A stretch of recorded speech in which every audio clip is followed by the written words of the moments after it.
Doctor Luis Ernesto Flores, ¿cómo está? Muy buenos días, bienvenido al Noticiero del Pueblo. Muy buenos días, muchas gracias por la invitación. Bien, ayer en el Congreso de la República, en la Subcomisión de Acusaciones Constitucionales, se ha admitido pues una segunda denuncia constitucional contra Pedro Castillo, ¿no? Esta vez por presuntamente integrar una organización criminal junto a sus dos ex ministros, ¿no?, de Transportes y Comunicaciones, Juan Silva y Heiner Alvarado. ¿Esta va a comenzar, cree usted, a tener mayor notoriedad que la otra denuncia por traición a la patria? Mire, en realidad hay que decir algo muy claro.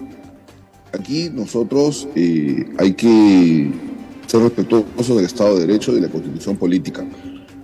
Y realmente este sí es el camino y este sí es el mecanismo realmente para poder llevar a cabo esta clase de acusaciones. El tema de traición a la patria por la declaración del presidente era totalmente un despropósito total y el Congreso creo que en ese sentido dio la patinada del año, en realidad, hay que decirlo claramente. Efectivamente, ahora lo que se tiene y la subcomisión, pues como usted bien dijo hace un momento, admitió con 13 votos a favor la denuncia constitucional contra el presidente Castillo por los presuntos delitos de organización criminal, tráfico de influencias y colusión, ¿no? Y esto realmente es lo que sí creo que sí corresponde, teniendo en cuenta que esto es una iniciativa que comenzamos con el Ministerio Público.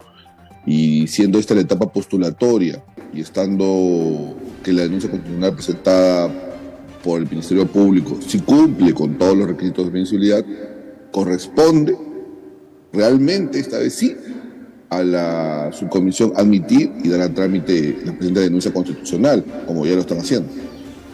Bien, ahora, ¿cómo es el proceso, ¿no?, para nosotros digamos, la población común, que no necesariamente sabe pues de todo el mecanismo en el Congreso y todo ello? ¿Cuál es el proceso? Luego de esto, ¿qué viene?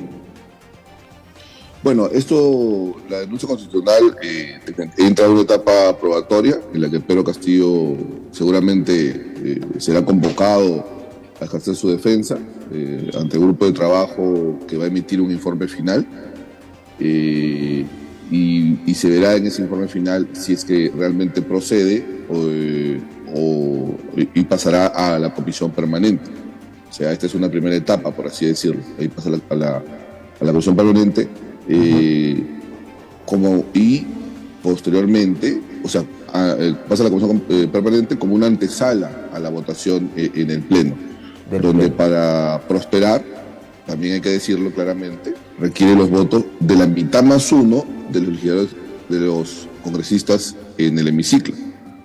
Eso quiere decir que de todas maneras esta acusación constitucional es un control político que se realiza de todas maneras y esperemos ahora sí pues que los congresistas estén a la altura de estas acusaciones, porque también hay que recordar que el presidente de la República ha sabido negociar muy bien su permanencia en Palacio, porque tiene acuerdos con organizaciones políticas y con congresistas, por lo cual su permanencia se ha vuelto permanente en Palacio, porque en realidad hay que decirlo claramente, ¿no? Así como yo en su momento dije que el tema de traición a la patria no era un mecanismo viable, hay que decir que también el gobierno de Pedro Castillo tiene grandes cuestionamientos vinculados a corrupción y eso tampoco no se puede dejar pasar por alto, ¿no? Ahora, ¿qué es lo que hace el Congreso cuando esto llegue al Pleno, si es que llega, ¿no? O sea, ¿le quitan, lo suspenden, lo inhabilitan o solamente le quitan la inmunidad presidencial para que pueda ser denunciado el presidente? O sea, ¿cómo funciona esto? En realidad, lo que el Congreso está buscando con esto es inhabilitarlo temporalmente, lo cual al final sería un mecanismo parecido al de la vacancia o igual, tendría los mismos efectos prácticamente, ¿no?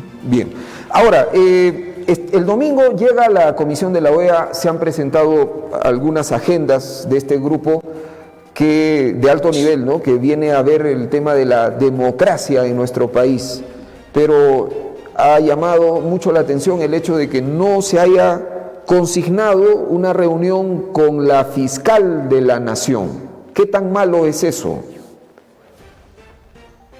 Mire, en realidad yo considero que en el Perú los peruanos podemos solucionar los problemas internos sin ningún problema. Y la llegada de la OEA me parece que es una presión política del gobierno hacia el Congreso. Yo creo que los congresistas han sido elegidos y su tarea es de fiscalizar, es una tarea fiscalizadora. Y efectivamente ellos tienen que llevar a cabo ese mandato popular en una elección popular que se les dio, y en realidad no inmiscuir en su labor cualquier clase de intervención extranjera. O sea, de repente la OEA, es más, va a estar también pocos días, creo que se va en 3 días nada más, y hará un informe, lo que fuese, pero tampoco no creo que sea vinculante realmente para la labor del Congreso. Ahora, lo que sí creo es que si la OEA realmente viene a saber la verdad, viene a conocer los hechos y quiere realmente ayudar en el Perú a conocer la realidad, la verdad, que es tanto lo que necesitamos, debería convocar a todos los involucrados. Y en este caso la Fiscalía, yo creo que es muy importante su participación, porque ellos, la fiscal de la Nación, encontrando y teniendo varios indicios realmente de corrupción y de los delitos los delitos a los cuales se les acusa, como son tráfico de influencias, corrupción, efectivamente ellos lo deberían saber y ahí tomar realmente las determinaciones, ¿no?, para poder hacer un análisis correcto. Bueno, lo que podemos adelantar es que esto está direccionado, ¿no?, y que no quieren conocer la verdad y que ya tienen pues una opinión adelantada. Si no, las cosas serían como usted lo manifiesta, ¿no?, serían mucho más amplios, y poder entrevistarse con la fiscal de la Nación es uno de los puntos más importantes. Pero usted dice, no debemos preocuparnos entonces por ello. Eso no debe tener sin cuidado. El informe final de esta comisión debería tenernos así, digamos, sin cuidado, porque no es vinculante como manifiestan. ¿Es así? O sea, la presión internacional no ejerce ningún trabajo efectivo en favor de las democracias de los países. O sea, esta es una figura simplemente en el papel. Yo creo que organizaciones como la OEA tal vez podrían ir a países donde sí hay dictadura realmente, como Venezuela o como Cuba, y de repente ayudar a los países hermanos. Vuelvo a repetir, en el Perú nosotros no debemos preocuparnos por las extranjeras, sino por las intervenciones nacionales. Okay. Esta discusión entre el Ejecutivo y el Legislativo, lo único que ha traído es que no haya avance social ni económico en el país. Es lo único que nos ha traído. Nada más. No hay las grandes discusiones con respecto a las reformas. No se ha escuchado cómo vamos a combatir la delincuencia en el país, etcétera. Y de repente deberíamos comenzar ya de una vez a hablar de la gran reforma anticorrupción en el país, porque efectivamente creo que de eso es lo que más sufrimos.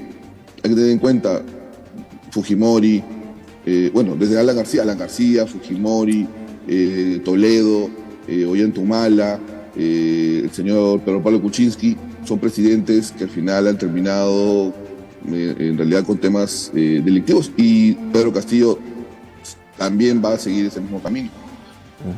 ¿Procede un pedido de vacancia como lo han adelantado, como lo han anunciado ya desde la presidencia del Consejo de Ministros de Aníbal Torres, por los argumentos ya exhibidos, ¿no? Quieren la derogatoria de una ley que además fue bendecida por el Tribunal Constitucional, pero ellos quieren la derogatoria. ¿Procede? ¿Usted cómo analiza ese tema?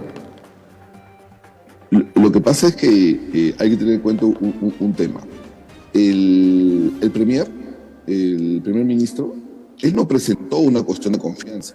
No la presentó. Él no la presentó. Él simplemente mandó un comunicado indicando que probablemente, o que estaba dentro de su agenda, presentarla ante el Congreso como mecanismo constitucional, dicho sea de paso. lo que el Congreso le respondió que es inviable, inadmitible, no se puede admitir, no lo van a tramitar. Ya la respondió y el primer ministro ya salió a decir simplemente que él no había presentado ninguna cuestión de confianza y que, pero bueno, adelantaron una opinión y ya le han dicho que no y él simplemente dijo que bueno, va a seguir trabajando por el bienestar del país.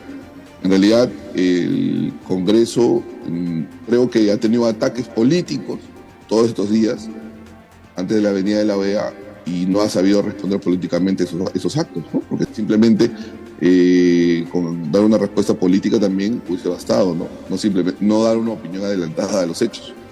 Uh-huh. Ahora, en otro tema, Félix Chero, el defensor legal de Pedro Castillo, presentó un habeas corpus ante el TC y hubo una audiencia, ¿no?, en el que también estuvo el procurador del Congreso, pero hizo realmente una presentación para el olvido. ¿Qué pasó ahí, no? Ahora se ha manifestado que este señor, este abogado, es elegido por la Procuraduría General de la República y no necesariamente por los congresistas, pero no ha sabido defender muy bien el argumento ¿no?, que a pesar de que algunos no están de acuerdo, pero pudo haberlo hecho algo mejor, ¿no? ¿Usted qué opina en ese sentido? Mire, en realidad, bueno, el Congreso realmente, como lo dije hace un momento, creo que el tema de concesión por protección a la patria era un despropósito, legalmente hablando, jurídicamente hablando. El Congreso a veces confunde el tema político, ¿no? Y de repente en una subcomisión puede darle la aprobación y no tiene sustento legal, tanto es así que el procurador efectivamente fue pues a hacer un mal papel realmente, ¿no? Pero también sin argumentos.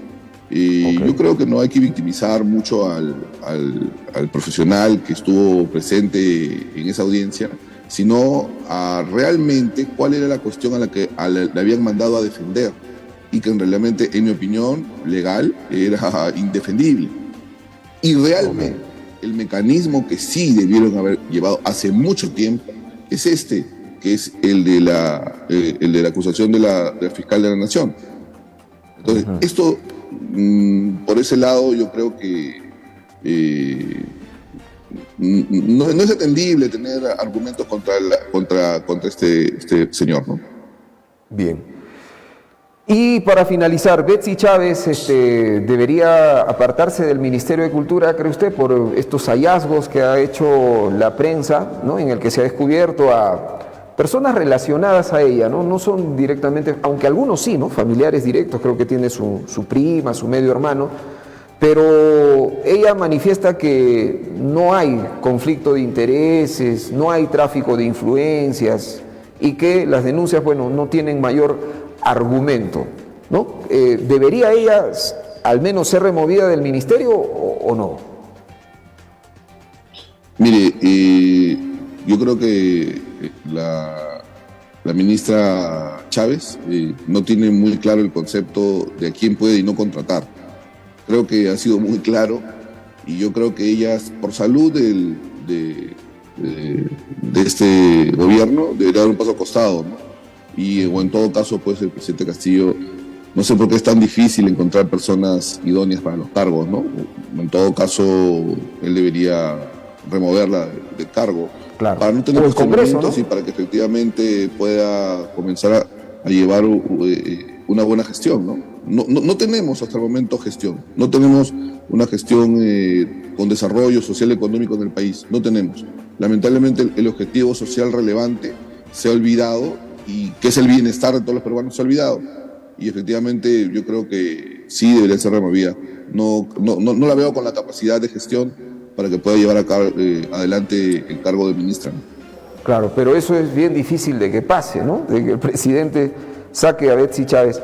El Congreso en todo caso también tendría una herramienta ahí, ¿no? Interpelación, censura, pero ya sería la segunda vez porque ella fue censurada anteriormente.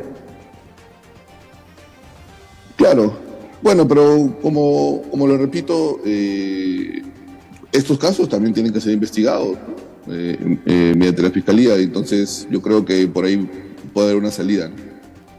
Bien. Señor Luis Ernesto Flores Reategui, le agradezco mucho por esta entrevista. Muy buenos días. A ustedes, muchas gracias. Bien, muy buenos días.